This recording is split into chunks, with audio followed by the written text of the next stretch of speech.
16 minute. अब देखिए next मैं बता रही हूँ कि जैसे मुझे इसके अंदर रिएक्टेंस बताना है। तो मेरा पहला हमारा जहाँ पे वीडियो ऐड हो गई थी बाय मिस्टेक, तो हम उसके अंदर उसी को आगे इसी हमारे पेपर से आगे हम कैरी ऑन करेंगे, जिसमें हम ये बता रहे थे कि डिफरेंट पोटेंशियल कंपोनेंट्स निकालने थे आपको अपने सर्किट के अंदर। जैसे आप क्या निकालते हैं, बी बराबर क्या होता है, आई आर होता है, लेकिन यहाँ पे क्या है, इंडक्टर है, इंडक्टर के लिए रेजिस्टेंस नहीं होता, रिएक्टेंस होता है, तो that is I x L. ठीक है, तो वी एल बराबर आई एक्स एल। करंट क्या है, सीरीज में बराबर होती है, that is 2 ampere. X L बराबर 2 पाई एफ एल, ये ऑलरेडी वैल्यू एक्सेल की दी हुई है 70.7, ये भी वैल्यू दी है, वीएल बराबर 141.4 वोल्ट। तो एक तो है, देखिए रजिस्टर के लिए वोल्टेज ये होगी और इंडक्टर के लिए ऐसे होगी, तो रिजल्टेंट क्या आ जाएगा, ये वाला बी क्या हो जाएगा, V is equal to under root of VL square plus VR। आ रही मेरी बात समझ, दैट्स इट।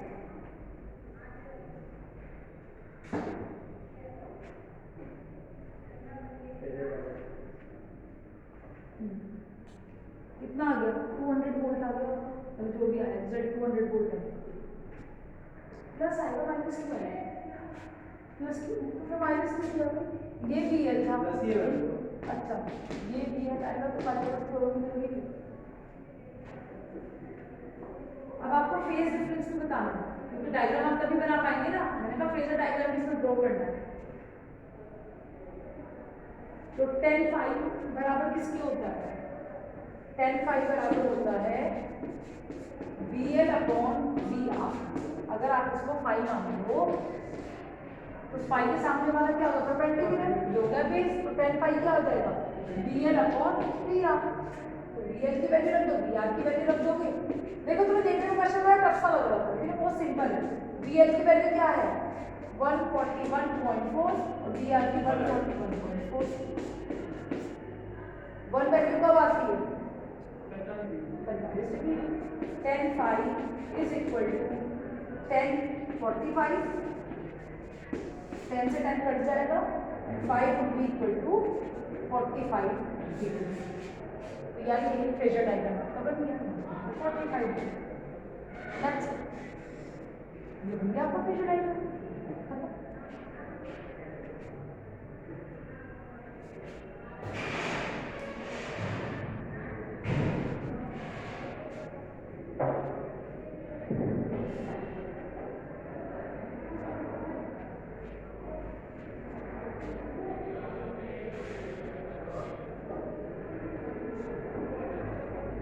मैंने आपको पैरेलल सर्किट का क्वालिटी फैक्टर नहीं बताया ना, क्वालिटी फैक्टर नहीं बताया, क्वालिटी फैक्टर का समझो उसको आप मैं फ्री कर दूंगी कि जब पूरा क्वालिटी फैक्टर छूट गया उसको, पैरेलल सर्किट का क्वालिटी फैक्टर हर एक आगे क्वालिटी फैक्टर।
देखिए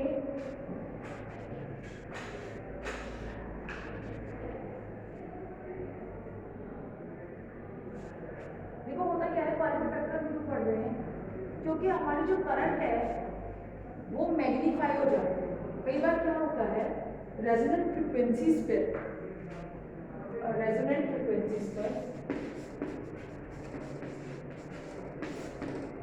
फ्रिक्वेंसीज पर जो करंट है आपकी वो क्या हो जाती है, वो सप्लाई करंट से कई गुना बढ़ जाती है। क्या हो जाती है? कई गुना बढ़ जाती है। तो कहने का सेंस ये आ गया कि रेजोनेंट फ्रिक्वेंसी पर जो आपकी करंट है, रेजोनेंट फ्रिक्वेंसी पर जो करंट है वो सप्लाइड करंट से बहुत ज़्यादा बढ़ जाती है। यानी बढ़ जाने का मतलब मैग्नीफाई हो गई। तो करंट आपकी मैग्नीफाई हो गई, तो उस चीज़ को समझने के लिए कि वो कितनी करंट आपकी बढ़ सकती है, गेन आपको कितना ज़्यादा मिल सकता है करंट में, तो उसके लिए हमें क्या करना है, उसके लिए हमें क्वालिटी फैक्टर को पढ़ना पड़ेगा। वो उस सर्किट का क्या कहलाएगा? Quality factor. लिखिए, पैरेलल सर्किट में रेजोनेंस कंडीशन पर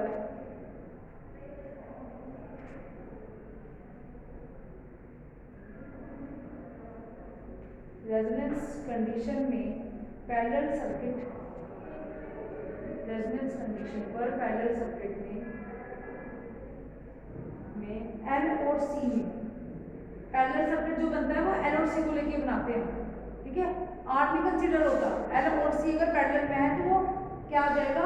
रेजोनेंट फ्रीक्वेंसी पे वही काम है, रेजोनेंट सर्किट यानी उसको हम टैंक सर्किट भी बोलते हैं, ठीक है। रेजोनेंट सर्किट में करंट मैग्नीफाई होकर फ्लो करना शुरू कर देती है, करंट मैग्नीफाई होकर फ्लो करना शुरू कर देती है। नेक्स्ट पॉइंट देखिए, इसीलिए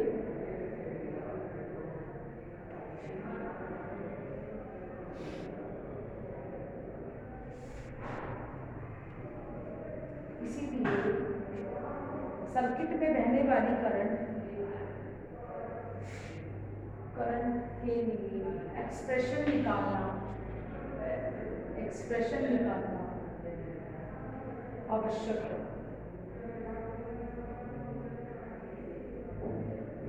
देखिए, Q is equal to quality factor. देखिए,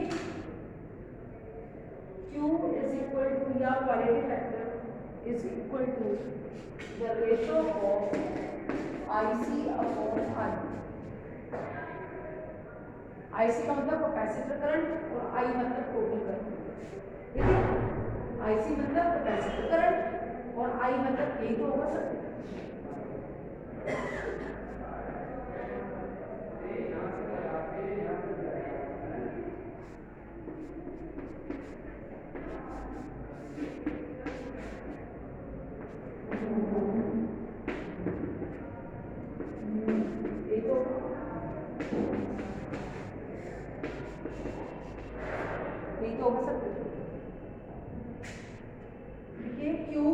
Factor is equal to IC upon I, that means quality factor is the ratio of capacitor current to the total current. अब देखिए, we know that, अब हमें इस पे, क्योंकि क्वालिटी फैक्टर किसके बराबर है? IC अपॉन I के या IL अपॉन I के, तो मैं यहाँ IC की टर्म में ले रही हूँ, IC अपॉन I की टर्म्स में, तो कलेक्टर करंट को आप कैसे लिखोगे? IC की वैल्यू निकालोगे। IC की वैल्यू कैसे निकलेगी? I बराबर क्या होता है? V upon R। तो V अपॉन R तो होगा नहीं क्योंकि कैपेसिटर है, यहाँ भी क्या लोगे? रिएक्टेंस, तो V अपॉन XC। XC क्या होता है? 1 अपॉन ओमेगा C, 1 अपॉन 2 पाई ओमेगा में रहता है, मत कन्वर्ट 2 पाई। तो देखो, ये वाला नीचे वाला किसमें है? और उसमें फ्रैक्शन में, ठीक है। तो ये सीधा ऊपर चला जाएगा, क्या बच जाएगा? B omega C। तो IC की वैल्यू क्या आ जाएगी? B omega C।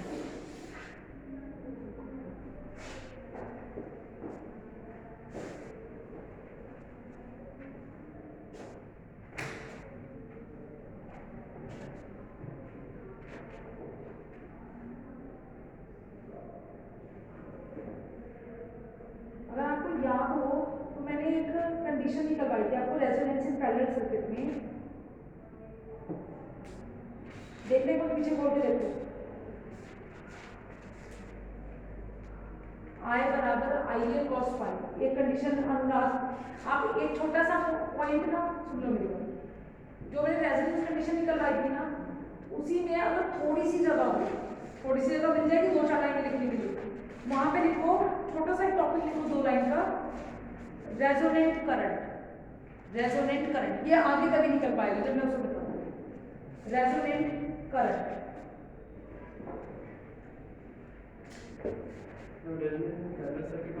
हाँ, रेजोनेंस इन पैरेलल सर्किट में ही वहां पे चाहे छोटा सा लिख लो, साइड में मार्क कर लो, इतनी जगह तो रहती है। Resonant current I R, resonant current resultant नहीं, रेजोनेंट करंट आई आर। उसके अंदर लिखिए क्योंकि करंट का रिएक्टिव कंपोनेंट 0 होता है, क्योंकि करंट का मैंने बताया था ना IC equal to IL sine phi होता है। वाई एक्सिस वाले क्या हो जाते हैं, equal and opposite. IC minus IL sine phi equal to 0, ये बताया था, तो 0 हो गया। तो करंट किसकी वजह से होगी, एक्टिव कंपोनेंट की वजह से होगी। रिएक्टिव कंपोनेंट तो 0 हो गया ना। आपने वहां पे ये निकाला था, देखो IC बराबर IL साइन फाई, एक दूसरे के बराबर रखा था। IL की वैल्यू निकाली थी, साइन फाई की निकाली थी, IC की निकाली थी, यहाँ से ZL की वैल्यू निकाली थी। अब हम क्या इसकी वजह से तो करंट फ्लो करेगी नहीं, रेजोनेंट में, रेजोनेंट में इसकी वजह से तो करंट फ्लो कर नहीं सकती ना। कैसे कर जाएगी, तुम कैसे बैठे हो, तो समझ नहीं आ रहा है क्या। अरे ये वाली वैल्यू IL है, सॉरी IC है, और ये IL साइन फाई है, तो ये इक्वल एंड अपोजिट होगी तो 0 नहीं हो जाएगा क्या, यही तो बताया था। एक्टिव कंपोनेंट क्या हो गया, 0 हो गया। तो रेजोनेंट सर्किट में करंट किसकी वजह से फ्लो करेगी, रिएक्टिव कंपोनेंट की वजह से। और यहाँ पे क्या आता है, ये आई रजिस्टर का, ठीक है, और आई कॉस फाई ये भी इधर ही है, टोटल वैल्यू तो यही आ रही है, वो जुड़ जा रहे हैं। तो ये वैल्यू क्या आ जाएगी, आप लिखोगे आई के पैरेलल सर्किट में एक्टिव कंपोनेंट की वजह से करंट फ्लो करेगी। देखो एक्टिव कंपोनेंट की वजह से करंट फ्लो करेगी, और इसकी वैल्यू क्या होगी आपकी, I बराबर IL cos फाई। किसी भी एक कंपोनेंट को ले लेंगे, C भी इसी तरफ है और IL भी इसी तरफ। मैं किसी एक को लेकर बता रही हूँ क्योंकि मैं इंडक्टर की वजह से बता रही हूँ। तो मैंने इंडक्टर के 2 कंपोनेंट लिए, समझ लो। ये कल आप परसों जो है ये आपने किया है, आपने IC के 2 किए थे, ठीक है। मैंने यहाँ पे क्या किया, IC को तो ऐसे ही ले लिया, IL के 2 कंपोनेंट कर लिए, IL sine phi, IL cos phi, ठीक है। फिर मैंने क्या किया, इसकी वजह से तो करंट फ्लो करेगी बस 5 मिनट, बस 5 मिनट सर, सिर्फ 5 मिनट, सिर्फ 2 मिनट लगेंगे, इससे ज़्यादा नहीं लगेंगे। मैं सिर्फ इसको फाइंड करूँगा, सिर्फ 2 मिनट सर। 35 तक भेज रही हूँ, 1:35 तक। पहले बच्चे सैचुरेट हो गए थे, मैंने भी रोका बच्चों को, आधे बच्चे इधर चले गए, आधे बच्चे उधर चले गए, जल्दी से कर लो उसको। तो ये वाली वैल्यू क्या हो जाएगी, ये वाला तो कैंसिल हो गया, तो करंट किसकी वजह से फ्लो करेगी, इसकी वजह से। तो I बराबर IL cos फाई, I बराबर IL cos फाई, मैं वैल्यू लिख दे रही हूँ, जल्दी से करो। I बराबर किसकी जाएगा, V अपॉन ZL की, क्योंकि सीरीज में उसकी क्या रहेगी, रेजिस्टेंस की होगी ZL, और cos फाई की वैल्यू क्या होगी, R upon Z, cos phi की वैल्यू क्या होती है, R अपॉन Z, ये हो जाएगा Z। cos फाई किसके लिए, ZL के लिए ले लें, ठीक है। ये हो जाएगा I equals to BR ZL का स्क्वायर, और ZL स्क्वायर बराबर किसके आ जाएगा आपका, ZL स्क्वायर अभी आपने निकाला है, रेजोनेंट कंडीशन में देखो वहीं लिखा होगा, ZL स्क्वायर बराबर L अपॉन C की, निकाला है ना। रेजोनेंट कंडीशन भी देखिएगा, परसों जब समझाया था ZL स्क्वायर बराबर किसके था, L अपॉन C के, ठीक है। इस इक्वेशन को इसमें रख देंगे हम, I बराबर BR और ZL स्क्वायर की वैल्यू क्या देगी, L अपॉन C, तो ये आ जाएगा I बराबर V upon L upon RC। आ जाएगा नहीं आ जाएगा, आ जाएगा हाँ या ना। तो इस वाली वैल्यू को क्यू फैक्टर में ले जाइए, वापिस इसको कंप्लीट करने के बाद क्यू फैक्टर में पहुंचे।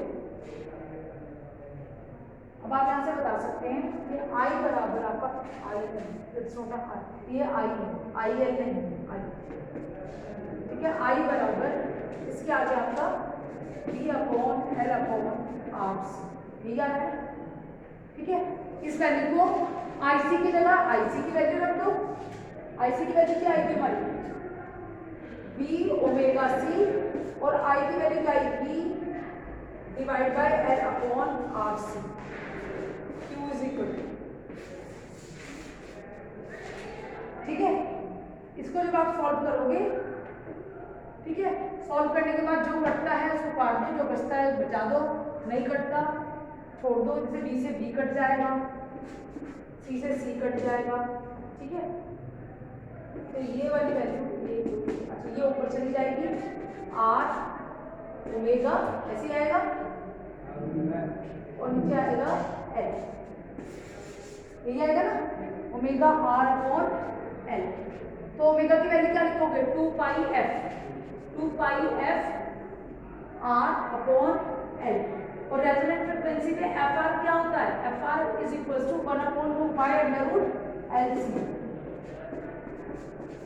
जब रेजिस्टेंस क्या होती है 0 होती है उस कंडीशन में, इस वाली वैल्यू को आप वहां पे रख दो। ये वाली इक्वेशन आपकी ऐसी आएगी 1 अपॉन लिख देते हैं, सबको जल्दी हो गई कल से तो काफी देर से वेट कर रहे हैं, तो आपसे ये क्वालिटी फैक्टर आएगा आपका 2 बराबर 1 upon R under L upon C, ठीक है।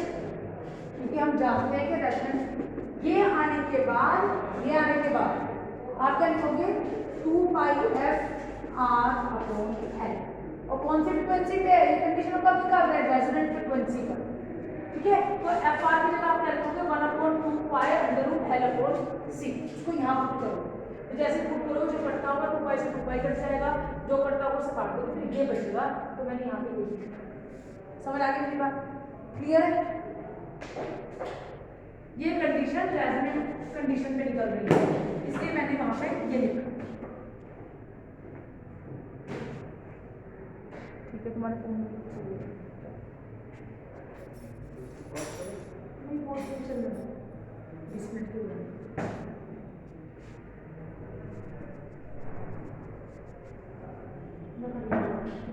आप लोग बाहर आ जाओ, इसका समझ आ गई ना, नहीं नहीं समझ, मैं कल फिर एक बार और बता अटेंडेंस ले लेना। अरे मेरा मास्क चाहिए, मैं काम करने के लिए कल दे दूँ वीडियो,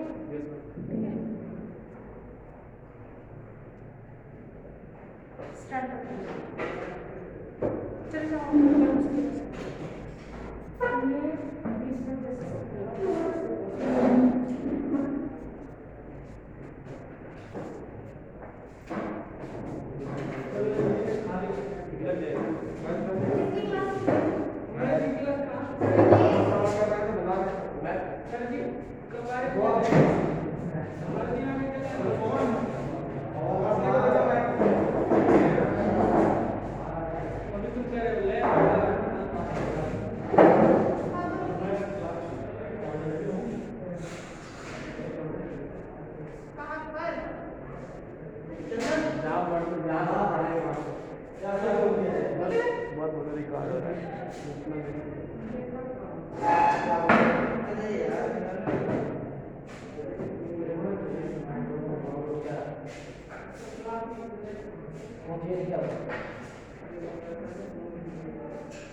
जैसे क्या बोले तुम तब तक जाए